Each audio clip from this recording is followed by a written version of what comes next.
আপনি এমন একটা ব্যক্তি, রাইতের 12টা নাই, একটা নাই, 2টা নাই, কেউ যদি আইসা বলে না খেয়ে রয়েছি, তারে আপনার সহযোগিতা করেন। তাদের সহযোগিতা ভালো ঠিক হয়ে গেলে আপনার পিছন থেকে আসা তারা ক্ষতি করার জন্য করে। কথাটা ঠিক নেবে ঠিক। রাগ করলেন, আপনি এমন একটা ব্যক্তি, মানুষের দুঃখ কষ্ট দেখতে পারেন না, তারাই কাছে আইনা বুকে জায়গা দেন। তারাই দুঃখ কষ্ট চলে গেলে তারা বুকে কষ্ট দিয়ে চলে যায়। কথাটা ঠিক নেবে ঠিক। রাগ করলেন, যদি রাগ করে থাকেন তাহলে বলবেন আমি পাগলা, কামরুকার দেশে থাকি, ইন্ডিয়ায় থাকি, বাংলাদেশে থাকি, কোন সময় কোন জায়গায় চলে যাই আমি নিজেও বলতে পারি না।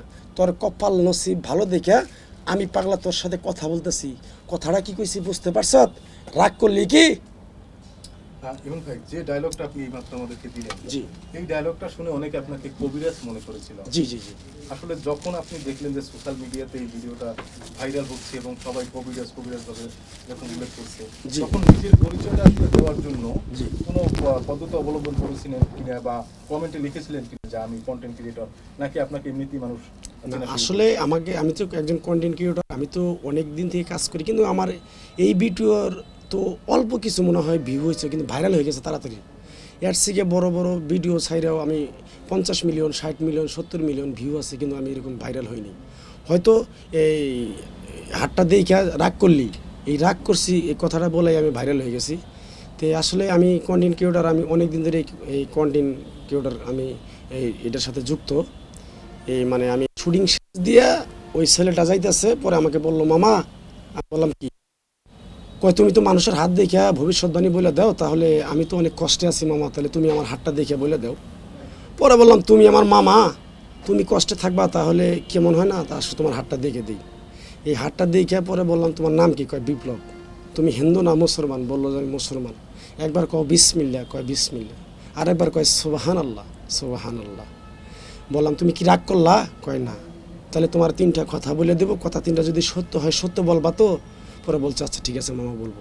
3 যায় 6টা কথা 7টা কথা বলছি, 7টা কথাই ওনার সাথে আমার কথার সাথে এক হয়ে গেছে। এখন এটা মানুষ ভাবছে যে আসলে আমি রিয়েলি কোবরাস। আমি কিন্তু রিয়েলি কোবরাস না, আমি একজন অভিনেতা, প্লাস আমি মিডিয়াতে কাজ করি, ছোট একজন ক্ষুদ্র শিল্পী হিসেবে দাবি করি। এইটাই।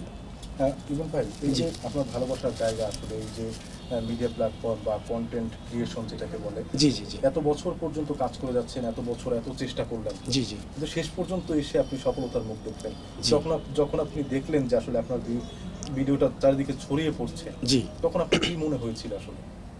এখন তো আমার মানে খুশির ব্যাপার যে আজকে আমি হঠাৎ করে এক রাতের ভিতরে যে আমি এত ভাইরাল হয়ে যাব, আমাকে বিভিন্ন ধরনের বিভিন্ন লোকজন আমাকে লক দিবে, আমাকে বিভিন্ন লোকজন আমাকে ফোন দিচ্ছে। এটার জন্য আমি তো অনেক কৃতজ্ঞ, অনেক ভালোবাসা তাদের প্রতি আমার আছে। আমি আশা করি যতদিন আমি থাকবো মিডিয়াতে সবার সাথে আমি মিলেমিশে থাকতে চাই, এটাই আমার পাওয়া। ইমন ভাই, অনেকটা আসলে দিন পার করেছেন এই মিডিয়াতে এবং অনেক কন্টেন্টও বানিয়েছেন। জি জি জি কোনো আক্ষেপ আছে কিনা বা কখনো কোনো হৃদয় বিদারক কোনো ঘটনা ঘটেছে কিনা? কারণ এখন তো আপনি বলতে গেলে যে আপনি মোটামুটি সবার কাছেই পরিচিত জি হয়েছেন, জি জি কিন্তু এমনও দিন গেছে যখন আপনি শুটিং করছেন, আপনার পাশ দিয়ে মানুষ হেঁটে গেছে, আপনাকে চেনে না জানে না কে একজন, এরকম কোনো ঘটনা আছে? না, এই ঘটনা অবশ্যই আছে। যখন আমি মানে প্রথম কাজ করি, যখন আমি চলাফেরা করি, তখন তো আমি মানুষের ব্যাগ টানতাম। যে হিরো ছিল, যে সাইড হিরো ছিল, নায়িকা ছিল, তাদের পিছনে পিছনে আমি ব্যাগ টানতাম। সারাদিনে আমাকে একটা শর্ট একটা সিকোয়েন্সে ডুগাইলে ডুগাইছে, না ডুগাইলে নাই। মানে ওই প্রতিভাটা নিয়েছিলাম যে আমি যদি ভবিষ্যৎ কোনো সময় যদি বড় হয়ে যদি আমি কিছু করতে পারি, আল্লাহর কাছে আমি এগুলোই চাইছি। তা আল্লাহ আমাকে এগুলো আমাকে সফলতার মুখ দেখাইছে, এটাই আমি আল্লাহর কাছে হাজার হাজার শুক্রিয়া। যারা আমার ভিডিওটা দেখে যারা ভাইরাল হয়েছে, রাগ করলেন কি, তাদের প্রতিও আমি হাজার হাজার কৃতজ্ঞ, ভালোবাসা রইল। আমার যে প্রিয় কলিজার ভাই বোনেরা আছে, আমার ভিডিওটা যে দেখে, অনেক আমি গর্বিত। যেমন আমার ফ্যামিলি থেকে বলতেছে যে তোমাকে তো এই অনেক মানুষে আমাকে বাড়িতে ফোন দিচ্ছে, ঢাকায় ফোন দিচ্ছে। তা আসলে আমি যে ভাইরালটা হয়েছি, এটা তো আসলে আমি একটা শিক্ষামূলক ভিডিও নিয়ে ভাইরাল হয়েছি, আসলে আমি কোনো খারাপ কোনো কন্টেন্ট নিয়ে ভাইরাল হইনি। সেটা যেমন আমি কবিরাজের যে অভিনয়টা করছি, যে ক্যারেক্টারটা আমি ফুটিয়ে উঠাইছি, সেটারও কারণ আছে। কারণটা হলো আমিও এরকম প্রতারণার শিকারে পড়ছিলাম।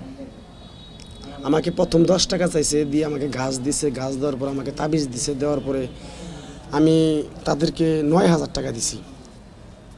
দেওয়ার পরে যে না, এটা তো আসলে ভুয়া। তখন আমার মাথায় একটা ব্রেনটে কাজ করলো যে আসলে এই যে আমার সাথে যে প্রতারণাটা করলো, এরকম তো আরও মানুষের সাথে প্রতারণা করতে পারে। এরকম অনেক রাস্তাঘাটে বাজারঘাটে অনেক প্রতারণার লোক পাওয়া যায় যে আমি ফকির, আমি আগামী কিছু কথা বলতে পারি, বিভিন্ন ধরনের কথাবার্তা বলে একটা মানুষকে ইমোশনালে ফেলে তার সাথে অনেক টাকা পয়সা অনেক কিছু নিয়ে যায়। তো তাই আমি এটা সতর্ক করে দেওয়ার জন্য আমি ভিডিওটা বানাইছিলাম যে আসলে আমার কপালে ছিল আমি যে এই ভিডিওতে ভাইরাল হবো। এর চেয়ে বড় বড় ভিডিও আমি দিছি, ভিউ হয়েছে, কিন্তু আমি এরকম সাড়া পাইনি। ইমন ভাই, এই যে এখন আসলে মানুষ আপনাকে খোঁজাখুঁজি করে, এক জায়গায় গেলে মানুষ আসলে ছবি তোলে, জি। এর আগে তো আপনি দেখেছেন যে আপনার পাশে যখন বড় একজন অভিনেতা জি, তখন তার ছবি তুলতেছে, জি। অথচ আপনাকে সাইড করে রাখতেছে। জি, জি। এই দিনগুলো আসলে পার করে যখন আপনি বলতে গেলে আলোর মুখ দেখলেন, জি, জি। তখন আপনার কাছে কি মনে হচ্ছে যে আপনি কত দূর যেতে পারবেন বা ইনশাল্লাহ ইনশাল্লাহ, মানে এখন যে আমার সাথে এসে মানুষ ছবি তুলে, সেলফি তুলে, ভাই কেমন আছেন, হাই হ্যালো করে, অনেক ভালোবাসা আমার তাদের প্রতি। আর যখন আমার হিরো, আমার যার সাথে কাজ করছি, তখন কি এর ছবি তুলবো, আমার তো ক্যামেরার সামনে নিয়ে নিই, আমি ব্যাগ উবাইতে আমার দিন গেছে, ওই ফরমাস করছি এটা আন ওটা আন। তখন তো আমার আফসোস লাগছে যে শালার আজকে ওরা হিরো দেখে, ওরা নায়িকা দেখে আজকে ওদের সাথে ছবি তুলতেছে, ইচ্ছা করলে আমারও নিয়ে সাথে ছবি তুলতে পারতো, তুলে নাই। এটা নিয়ে কোনো আক্ষেপ নাই, এখনও আমার সাথে তুলতেছে, তারা যদি কেউ আক্ষেপ করে সেটা করার কিছু নেই। আসলে মানুষের জীবনের এই আক্ষেপের সময়টা অনেক থাকে। জি, আপনার জি। জীবনে ওই আক্ষেপের সময়টা ছিল একটা সময়, এখন সামনে আপনি এগিয়ে যাবেন এটা আমরা প্রত্যাশা করি। জি, কিন্তু জি। এই সামনে পথ চলায় জি। আপনার ভিতরে ওই যে ভাবটা ওইটা থাকবে কিনা? না না না না, এটা ইম্পসিবল, এটা থাকবে না আশা করি। সেটা আমি বুঝি, যেমন আমি আগে মানুষের সাথে চলছি, যেমন আমি কষ্ট পাইছি, আজকে আমার সাথে যে চলে, যে যারা চলবে, যারা সেলফি উঠাইতে চাবে, তাদেরকে যদি আমি ফাঁকি রেখে আসি, তারাও তো এরকম আমার মতোই কষ্ট পাবে। অতএব আমি তো সেটা কষ্টের মর্যাদাটা দিতে পারি, সেই মর্যাদাটা আমি জানি। তাইলে আজকে হয়তো সেলিব্রিটি আছি, হয়তো 2 দিন আছি, 3 দিন নাও থাকতে পারি। তাই বলে কি আমি আজকে 10টা টাকা ইনকাম করতেছি, মানুষের সাথে ভালো ব্যবহার পাচ্ছি, ভালো মানুষ ডাকছে, তাই বলে যে একজন গরিব মানুষ কি একজন ধনী মানুষ, একজন বড়লোক মানুষ যায় সে আমার সাথে কথা বলতে পারবে না, সময় দিব না, এটা কোনো দিনই সম্ভব না। তাদের সাথে আমি যতটুকু পারি সময় দেব, কথা বলবো, ভালোবাসা দিব, নিব, এটাই। ইমন ভাই, আমি যদি ভুল না করে থাকি, জি 2 দিন হলো আপনার ভিডিওটা সব থেকে বেশি ট্রেন্ডিং এ উঠে জি, গেছে। রাগ করলেন কি? হ্যাঁ, যেদিনকের আপনি সকালবেলা প্রথম উঠে আপনার ফেসবুকটা স্ক্রল করলেন বা ইউটিউবটা স্ক্রল করে দেখলেন যেটা 16-17 মিলিয়ন বা 10 মিলিয়ন ক্রস করেছে, জি জি জি। তখন আপনার আশেপাশের লোকজন আপনাকে কিছু বলেছিল কিনা? আশেপাশে বলতে মানে আমার যে বাসায় আমি যে ভাড়া থাকি, সেই বাসায় মনে করেন 20টা রুম আছে, তারা সবার ফোন আছে। রাইতে তারা আমাকে বলতেছে তোরে তো মাছরাঙ্গা টিভি থেকে, অমুক টিভি থেকে নিউজ করতেছে, তুই তো ভাইরাল, তুই কাচ্চি ভাই থেকে করতেছে, তারপরে আরও অনেক অনেক বড় বড় প্রডিউসারের আমাকে ফোন দিয়ে বলতেছে। তখন তো আমি অনেক খুশি, আনন্দ, যে এটা ভাই আমার পাওনা হয়তো আল্লাহর কাছে ছিল, দর্শকের কাছে ছিল, এটা স্বাভাবিক, আমি তাতে অনেক খুশি। ইমন ভাই, জি। জীবনের সব থেকে কষ্টের মুহূর্তটা কখন কাটিয়েছেন? আমার জীবনের কষ্টটা যখন আমি ঢাকা আসি আমার ফ্যামিলি নিয়ে, আরও 17 বছর আগে, তখন আমি ঢাকা এই গাজীপুর, মানে এমনি নাম শুনতাম কিন্তু ওইরকম পরিচিত কেউ ছিল না, হঠাৎ করে আসছি। তারপর পরিচিত আসছিল এক মামাতো ভাই, ওনার সাথে যোগাযোগ করে আসছিলাম, কিন্তু উনি ঢাকা আসার পরে ওনারা আমার সাথে আর যোগাযোগ করে নাই। দেখা গেলো ঢাকার বাড়িতে আসছে, হয়তো বসে খাবো, বসে থাকবো, ওই চিন্তাধারা করে আমার সাথে যোগাযোগ করে নাই। কিন্তু আমি নিজেই রুম নিছি, আমার ফ্যামিলি নিয়ে আসছিলাম, আমার বউ ওয়াইফ, রুম নিছি। তারপরে আমি এখন কোনো কাজ খুঁজে পাচ্ছি না, তো এখন আমি একটা রিক্সার গ্যারেজ আসছিলো আমাদের সফিপুরেই, রিক্সার গ্যারেজে গেছি, তারা রিক্সা আমাকে দেয়নি, যে না আপনি অপরিচিত মানুষ, আপনাকে কীভাবে রিক্সা দিব। তখন আমি 3 দিন 4 দিন আমরা ঘুরছি, মানে আমি সামান্য কিছু টাকা নিয়ে আসছিলাম, বাজার সদাই করে খাওয়া দাওয়া শেষ, আমার পকেটের টাকা ছিল তো মনে হয় 20 টাকা কি 25 টাকা, নিয়ে ঘুরছি সারাদিন। ঘোরার পরে আমার ওয়াইফ বললো তাহলে কাজ করো, বাড়িওয়ালাকে একটু জিম্বা করে যদি একটা কর্মস্থল করে নিতে পারতা, তোমার তো কেউ চিনে না। সেটা আমার বউ আমার বিষয়টা বুঝতে পারছে। পরে বললাম কথা তো খারাপ বলে, পরে বাড়িওয়ালার কাছে দোতলায় গেছি, যাই বলছি ভাই এই ঘটনা, আমরা তো আপনার বাড়ি ভাড়াটাই আসছি, বিশ্বাস করে রুম দিছেন, তাহলে এখন যে আমরা কর্ম করে খাবো সেই এটা তো পাচ্ছি না, সেটা যেটাই হোক আমাকে যদি একটা কর্মস্থল করে দিতেন তাহলে ভালো হতো। কই তুমি কী করতে পারো? আমি বললাম যে আমি তো একদম মাটির কাজ থেকে শুরু করে সবই পারি। কয় তাইলে আসো, আমার এক বন্ধুর গ্যারেজ আছে, ওই গ্যারেজ থেকে তোমাকে একটি রিক্সা নিয়ে দিই। ওই পরে রিক্সা নিয়ে দিল, রিক্সা চালাই, ঠিকভাবে পরিচালনা করি, ঠিকভাবে গ্যারেজ জমা দিই। অতএব আস্তে আস্তে আস্তে আস্তে গ্যারেজের মালিক আমাকে ম্যানেজার বানিয়ে ফেললো, মানে এরকম একটা বিশ্বাসপ্রাপ্ত ওনার কাছে হয়ে গেলাম। এই ম্যানেজার থেকে পরে আমি আসলে এই লাইনে আসার চিন্তাধারা ছিল, পরে আমি আস্তে আস্তে ওনাকে সব কিছু বুঝিয়ে দিয়ে আমি এই লাইনে চলে আসছি। আচ্ছা ইমন ভাই, যে কথাটা আপনি বললেন যে আপনি একটু দামটা বুঝেন।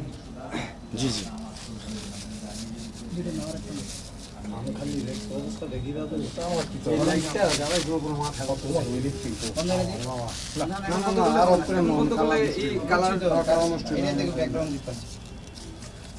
ইমন ভাই, যে কথাটি বললাম যে জি।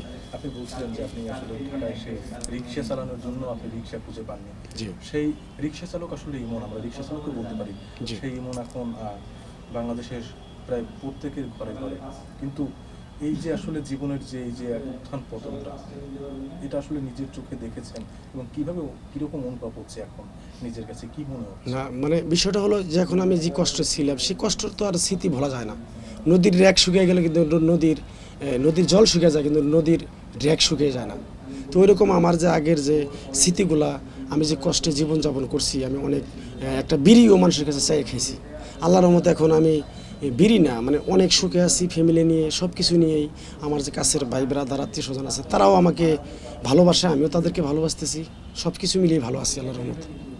ইমন ভাই, যদি একটু জানতে চাই যে আমরা জানি যে ছোট আর্টিস্ট বা ছোট বলবো না, জি। সিনিয়র আর্টিস্ট আছে, যেরকম আপনারা যখন কাজ করতে যান তখন টাকা পয়সার বিষয়ে একটা কথা আছে যে জি। আপনাদেরকে অনেক সময় একবেলা খাইয়ে আবার ফাটিয়ে দেওয়া হয় বা জি, জি। আপনাদের গুরুত্বটা ওইভাবে থাকে না। জি। আপনার কোনো কিছু বলার আছে কি না এটা তো আমার এক সময় এক সময় ছোট ছিলেন কিন্তু জি। এখন আপনি মানুষের কাছে পপুলার বা আপনাকে মানুষ জি, জি, জি। চেনে, কিন্তু এই যে যারা এখনো রয়েছে যাদেরকে মানুষ চেনে না, তাদের তো বেলাটা এখনো এরকম কাটে। জি জি তাদের কিছু বলার আছে কিনা? না তারা যদি আমাকে দুঃখ কোনো দিন কেউ দিয়েও থাকে, তারা যদি এখন আমার পাশে আসে অবশ্যই সাড়া দিব, কথা বলবো, সমস্যা নেই। আমি তো আসলে ওইরকমভাবে যে চলার যে একটা গতি আছে, যে মানুষের সাথে অহংকার জিনিসটা আমার ফ্যামিলি থেকেও আমার গোষ্ঠী যারা আছে তারা ওইগুলো পছন্দ করে না। তারা চায় যে সবার সাথে মিলে মিশে চলো, সব ভালোবাসা দিয়ে চলো। আচ্ছা ইমন ভাই, আমি একটু প্রশ্ন করি। জি জি সেটা হচ্ছে, যেহেতু এখন ভাইরাল হয়ে গিয়েছেন, অনেক পরিচিতি বেড়ে গিয়েছে, জি তাহলে কি এখন আপনার কাজে নিজের মানে রেমুনারেশন যেটা আছে না, যে আপনার টাকার একটা ডিমান্ড, জি, সেটা জি। বাড়িয়ে দিবেন? না আসলে বিষয়টা হলো মানে যে কথাটা বলছেন, আসলে সুন্দর একটা প্রশ্ন করছেন। এখন আল্লাহর রহমত আমি যে মানে জি পেমেন্টটা নিয়ে কাজ করি, আশা করি যদি এরকম 2-4-10 বছর এই পেমেন্টে কাজ করি, আল্লাহর রহমত আমার কোনো জায়গায় কমতি পড়বে না। আর যদি না, এখন বিষয় আছে যে যেমন আমি এখন ভাইরাল হয়েছি, এখন আপনি আমাকে আগে 5,000 দিতেন, এখন হয়তো মানবতার খাতিরে যদি আপনি আমাকে 2,000-1,000 বাড়িয়ে দেন, এই বিষয়টা নিয়ে আমি আর মানে ওইরকম যাচ্ছি না যে আমাকে 10,000, 20,000, 30,000 টাকা দিতে হবে। হ্যাঁ, যেমন এই যে আমাদের এই কাচ্চি ভাই থেকে আমাকে ফোন দিয়েছিল যে ভাই আপনি আমাকে একটু সময় দেবেন, আপনাকে কীভাবে কী করতে হবে। আমি বললাম ভাই আসলে আমি ডিমান্ড করে কোনো জায়গায় যাচ্ছি না আর করতেওছি না। এখন আপনি আমাকে যদি অতিথি হিসাবে যাতে বলেন, আমি যাব। আপনার যদি কোনো সম্মানী করার ইচ্ছা থাকে সেটা করবেন, আমি গ্রহণ করব, আমি পিছনে তাকাবো না। এইভাবে ওনাকে বলে দিচ্ছে। আরও অন্যান্য কোম্পানি থেকে আমাকে সাড়া দিচ্ছে, কথা বলছে। আমি বলছি যে না, কোনো ডিমান্ড নাই, আমি যে পেমেন্টে কাজ করতেছি এই পেমেন্টেও যদি আমি এখন কাজ করি, মাসে 40 দিন কাজ করতে হয়, লাইট দিয়ে মিলে, দিনে রাতে মিলে। তো আমি যথেষ্ট পরিমাণ আমি মিডিয়া থেকে কাজ করে টাকা পাচ্ছি। নিজেরও একটা পেজ আছে, ইউটিউব আছে, তাদের থেকে পাচ্ছি। মানে এভারেজ কিছু আছে যে আমি মানুষের কাছে ওইরকমভাবে দাবি করে যে কিছু টাকা পয়সা নেওয়া, এইভাবে কোনো পরিকল্পনা আমি এখনও করি নেই, আর করবো না আশা করি। কোনো প্রশ্ন? করো। আচ্ছা ভাইয়া, আপনি তো কখনো এই কন্ট্রোভার্সি বা পেজ করেন নাই, আপনি কোনো আর্টিস্টের নামে কখনো কিছু বলেনও না। জি, জি। আজকে আপনি গতকাল রাত থেকে ভাইরাল হওয়ার পর থেকে বিভিন্ন আর্টিস্ট আপনাকে নিয়ে বিভিন্নভাবে গুজব ছড়াচ্ছে, এই জিনিসটা কিভাবে বলবো? এখন বিষয়টা হলো আসলে আমি তো ভাইরাল হয়েছি, গুজবটা তো আর এমনি হয় নাই। যখন আমি একটা ভাইরাল হয়েছি, যখন মানুষের কাছে জিনিসটা পৌঁছাইছে, প্রতিটা ঘরে ঘরে যখন গেছে, তখনই তো আমাকে চিনছে, ভাইরাল হয়ে গেছে। তাহলে এটার জন্য তো আমি অনেক কৃতজ্ঞ, ভালোবাসা আমি অনেক পাইছি। মনে করেন যেমন আমার কাছে যদি 500 কোটি টাকাও থাকতো, এখন যেরকম খুশি হতো তার থেকে বেশি খুশি হয়েছিলাম আমি যে আমাকে ডাকছে, কথা বলছে, ছবি তুলছে। এই যে কোনাবাড়ি এসে নামছি, সর্বনিম্ন 50টা ছবি তুলছে আমার সাথে। যে ভাই রাগ করলেন? আমি বললাম যে না ভাই, রাগ করিনি। আপনারা কি রাগ করছেন? কই না। তাহলে এইটাই তো চাওয়া পাওয়া। আমার বাসায় যাই দেখি যে লোক গেছে না হলো 200, এইটাই পাওয়া আমার কাছে, তাছাড়া কিছু না ভাই। আচ্ছা, তারা মানে এটা ভাবতেছে যে ধরেন তারা বিভিন্ন জায়গায় অ্যাওয়ার্ড পায়, হ্যাঁ, এখন জি, জি। আলী ভাইও পাবে, জি, জি। তো তাদেরকে এই জিনিসটা হিংসা বার হচ্ছে কিনা, এটা আর কি তারা বিতর্কিত হচ্ছে আর কি। আচ্ছা, সেটা মানে আমার ব্যাকগ্রাউন্ডে মনে করেন আমার যে এই মিডিয়াতে এক হিসেবে গার্জেন আছে, আবার আমার কিন্তু ব্যাকগ্রাউন্ডে কোনো গার্জেন নাই। আমি আশা করি আমি যেটা বলবো সেটাই রাইট, সেটা আমার পক্ষ থেকে। আমি আসলে ছোটো থাকতেই আমি কষ্ট করছি, কিন্তু মানে ওই রকম কষ্ট যে বোধ আমি বুঝতে দিইনি আমার ফ্যামিলিকেও না, আমিও না। হয়তো চলছি ওইভাবে চলতেছি, এইভাবে আল্লাহ যেন চালায়। এবং ভাই একটা প্রচলিত একটা কথা আছে যে আসলে পুরুষ মানুষ বেঁচে থাকে পরিবারের জন্য। জি জি অবশ্যই আপনিও তার ব্যতিক্রম নয়। জি। এই যে পরিবারের হাল সামলাতে গিয়ে কখনো কি নিজের যে শখের অভিনেতা জি। সেটা টানাপোড়েন হয়েছে কিনা? হ্যাঁ, অবশ্যই। এটা তো আমার এই শুরু থেকেই, যখন আমি মিডিয়াতে আসি তখন তো আমার ফ্যামিলি থেকে আমার ওয়াইফ যিনি আছে, আমার মেয়ে আছে, তারা বলছে যে আব্বু এগুলো তো আসলে করা ভালো না, দেখো আমরা মুসলমান মানুষ, এগুলো তো বাদ দাও আব্বু। তো এখন আমি মেয়েরে বলছি যে দেখো শোনো, এখন আসলে এই জগতে চলে আসছি, বিনোদন দেওয়ার জগতে আসছি, আসলে বিষয়টা এখন যদি হঠাৎ করে বেরিয়ে যায় তাহলে আমারই একটু কেমন জানি লাগতে সানিজি ফেল, যে আমি তো বিনোদনের উপরেই থাকি সবসময়। এখন মা এগুলা আর তো করছি, তো অনেক করছি, আর এখন বাদ দিলেও যা, না দিলেও তাই। যে পর্যন্ত মনে করেন আমার কোম্পানি মোটামুটি সর্বনিম্ন ইউটিউব, ফেসবুক, নাটক মিলে আমার না হলো 15,000-এর উপরে কন্টেন্ট আছে এই আচ্ছা 12-13 ভাই, বছরে। আপনি যেহেতু কন্টেন্ট ক্রিয়েটর, আপনি অনেক ধরনের কন্টেন্ট বানিয়ে থাকেন, জি। সেক্ষেত্রে অনেক সময় দেখা যায় বিভিন্ন মেয়েদের সাথেও আপনার কন্টেন্ট বানাতে হতে পারে বা হচ্ছে। হ্যাঁ, হয়। এটা আপনার ব্যক্তিগত জীবনের উপর কতটা প্রভাব পড়ে, যে এরকম অনেক কন্টেন্ট ক্রিয়েটর আছে যারা নারীদের সাথে যখন তারা ভিডিও বানায় তার একটা সম্পর্কও চলে যায়, জি, এবং জি। এগুলো নিয়ে অনেক ধরনের কন্ট্রোভার্সি হয়। কন্ট্রোভার্সি বলতে অনেক ধরনের বিতর্ক হয়। জি জি যেহেতু আপনার পরিবার আছে, তাহলে এই বিষয়টা কিভাবে দেখছেন বা আপনিটা কতটা গুরুত্ব দিচ্ছেন বিষয়টাকে নিয়ে? এখন আসলে আমি মিডিয়াতে কাজ করি, এটা তো আমার ফ্যামিলি ব্যাকগ্রাউন্ড সবাই জানে। আর মিডিয়াতে বেশিরভাগ আমার মেয়ে মানে মানে একটা সন্দেহ ছিল আমার সংসারে, অশান্তি ছিল, কিন্তু যখন দেখলো যে না, আসলে বিষয়টা হলো আমার স্বামী যেটা করছে সেটা মেয়েলি ফাংশনে নাই, জাস্টিফাই করছে, জাস্টিফাই করে পরে দেখছে যে মেয়েলি ফাংশনে নাই, আমি ঠিক আছি। আমার বিষয়টা ছিল যে আমি এইটার দিকে আগাবো। আমার ফ্যামিলি থেকে পরে যখন এই বিষয়টা জানতে পারছে, অনেক ধরনের অনেক মানুষ সমালোচনা করছে আমার ফ্যামিলিতে, যে ক্লিক লাগাইছে, যে বলছে যে এখানে গেলে পরে তোমার জামাই আরেক জায়গায় বিয়ে করবে, তুমি যাইও না, যাইতে দিও না। পরে বিষয়টা বউ বিশ্লেষণ করে দেখে যে না, আসলে আমার জামাই যে আমার হাজব্যান্ড যে কাজ করতেছে এটা তো কাজের ক্ষেত্রেই করতেছে, টাকার করতেছে, তা তো কোনো নারীর প্রতি কোনো আসক্ত নাই। তারপরেও আপনার এই আমি জি নাইকে নিয়ে কাজ করি মোটামুটি 2 বছর ধরে, ভাইরাল কন্টেন্ট, ওই যে বাজারের কিছু ভিডিও করি আমি। একটা মহিলা আছে আমাদের ভাইরাল, উনিও আমার সাথে কন্টিনিউ কাজ করে। উনি আজকে আসার কথা ছিল, আর আমার সাথে আসে নাই, একটু ব্যস্তর কারণে অন্য জায়গায় আছে। ওই যে দূরবেটি বাজারে যায়, আমি দোকান দিই, কাঁচামাল ভুকি চুকি দোকানদারি করি, ওই বেডি যায় মানে উল্টাপুল্টা কথাবার্তা বলে, এই দূরবেটি। এটা ওই বেটি আমার সাথে অনেক কাজ করে, আমার ফ্যামিলিও জানে, ওনার ফ্যামিলিও জানে, মানে জানে যে অনলাইনে জানে যে উনি আমার ওয়াইফ, কিন্তু আসলে বাস্তবে উনি আমার ওয়াইফ না। কিন্তু আমাদের চলাফেরা, কাজে, কথায় বার্তায় সবাই জানে। আমার ফ্যামিলিতে ওনারা যাওয়া হয়, ওনারা আমার ফ্যামিলিতে আসে। 2 বছর ধরে টানা কাজ করতেছি, কোনো প্রবলেম নাই। এবং ভাই সোশ্যাল মিডিয়ায় আপনার ভিডিও আপলোড করে যে পরিমাণে রেভিনিউ আসলে ইনকাম করেন, সেটা দিয়ে কি সংসার চালানো সম্ভব, নাকি পাশাপাশি অন্য কোনো? এখন বিষয়টা হলো আমি মিডিয়াতে অনেক দিন ধরে কাজ করি, কিন্তু আমি হলাম একজন কিন্তু মূর্খ মানুষ ভাই। আপনি আমাকে যাই দেখতেছেন, আমি সত্য কথা বলতেছি, মিথ্যা কথার কোনো আশ্রয় নিতেছি না। কথাটা হলো আমি যে আগে কাজ করতাম মানুষের পিছনে যাইয়া, আমি তো কোনো পাইতাম না, মানে কোনো 10টা টাকা কি কাজ শেষে আমাকে দিত, সেটা নিজের পকেট থেকে যাই আমি আসতাম, খেতাম, করতাম। তে আমি আমার জীবনে আমি কারো ক্ষতিটা চাইনি, ভালোটাই চাইছি। এখন আল্লাহর রহমত যে পজিশনে আছি আমি, এইভাবে যদি আমি চলতে পারি তাহলে আলহামদুলিল্লাহ, শুকরিয়া, কোনো অভাব নেই। আগামী 10 বছর পরে নিজেকে কোথায় দেখতে চাচ্ছেন? আগামী 10 বছর আল্লাহ পাক বাঁচাবে কিনা সেটা জানি না, তারপরেও এখন আশা তো মানুষ কম করে না, আশা তো আশাই। যেমন আল্লাহর কাছে বলছিলাম যে আল্লাহ আমাকে যদি এই জায়গায় পৌঁছাইতে পারো তাহলে আমি অনেক খুশি হব, আমি অনেক কৃতজ্ঞ প্রকাশ করব। সেটা আল্লাহ আমাকে যেভাবেই হোক, যে কোনো ওসিলায় হোক, আমাকে যে এই জিনিসটা এই জায়গায় আল্লাহ আমাকে না আনলে কিন্তু পারতো না, আল্লাহর ইচ্ছাই কিন্তু আমি আসছি।